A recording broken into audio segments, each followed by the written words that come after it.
السلام علیکم ورحمۃ اللہ وبرکاتہ۔ تو آج آپ کو جب نماز کے لیے ہاتھ اٹھاتے ہیں کیسے اٹھانے ہیں یہ بتایا جائے گا، اور ساتھ ساتھ کہ آپ نے ہاتھ کیسے باندھنے ہیں۔ اکثر لوگ اس میں غلطی کرتے ہیں، تو آئیے دیکھیے کہ آپ نے ہاتھ یوں اٹھانے ہیں، آپ کے ہاتھوں کی تلیاں قبلہ کی طرف ہونی چاہیے۔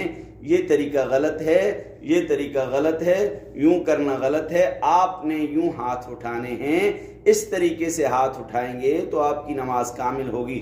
اور باندھنے کا طریقہ یہ ہے کہ آپ نے اپنے ہاتھ، آپ نے بائیں ہاتھ کو نیچے رکھنا ہے، دائیں ہاتھ کو اوپر رکھنا ہے، اور یوں غلط ہے کہ یوں لٹک رہا ہو یا یوں ہو رہا ہو یا یوں آپ باندھیں، یہ غلط ہے۔ تو نماز صحیح کیجئے، سیکھیے اور سکھائیے، دوسروں تک پہنچائیے۔ یہ میرا پیغام آپ پہنچائیں گے، آپ کو اجر اور ثواب ملے گا۔